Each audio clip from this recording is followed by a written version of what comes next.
서울중앙지방법원에서는 윤석열 전 대통령의 공직선거법 위반 사건에 대한 1심 선고 공판이 잠시 뒤 열립니다. 특히 이 재판 결과에 따라서 국민의힘이 선관위에 400억에 가까운 대선 선거 비용을 반환해야 할 수도 있는 상황이라서 큰 관심이 쏠리는데요. 문성진 기자, 윤 전 대통령의 구체적인 혐의부터 좀 짚어주시죠. 네, 일단 윤 전 대통령은 제20대 대선 이 국민의힘 후보로 선거 캠페인을 하면서 두 차례에 걸쳐 허위 사실을 공표한 혐의로 지난해 12월 기소됐습니다. 2011년 12월 관음클럽 초청 토론회에서 윤우진 전 용산세무서장이 과거 뇌물수수 의혹으로 경찰 수사를 받을 당시 이 대검 중수부 출신인 이모 변호사를 소개해 준 적이 있느냐는 질문에 부적절한 일은 전혀 없었다고 허위를 말한 혐의를 받고 있고요.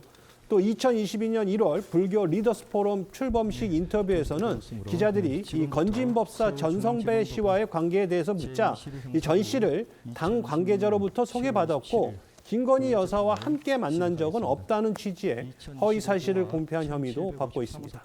윤 전 대통령이 실제로 이 변호사를 윤 전 서장에게 소개해줬고 김 여사 소개로 전 씨를 처음 만나 10년 이상 관계를 이어왔다는 게 민중기 특별검사팀의 판단입니다. 지난달 결심 공판에서 특검팀은 윤 전 대통령의 허위사실 공표 이후 각종 의혹이 잠잠해져 대선에서 우위를 점할 수 있었다고 지적하며 징역 2년을 구형했는데요. 윤 전 대통령 측은 국민의 알 권리를 위해 인식과 기억에 비춰 질문에 성실히 답한 것이지 의도적으로 허위사실을 유포하지 않았다며 무죄를 주장하고 있습니다. 네, 쟁점은 윤 전 대통령의 발언이 허위 사실에 해당하는지 또 의도적으로 해당 발언을 했는지가 될 것으로 보이는데요. 공직선거법은 선거범죄로 당선 무효형이 확정된 이는 선관위에서 보전받은 금액을 돌려줘야 한다고 규정하고 있습니다.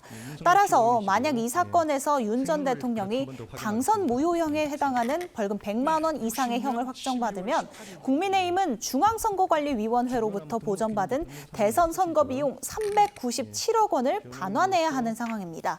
지난 2월 기준 국민의힘의 총 자산은 약 1,300억 원을 웃도는 정도로 알려졌는데 만약 397억 원을 반환하게 되면 당 재정에 상당한 타격을 입을 것이란 분석이 나옵니다.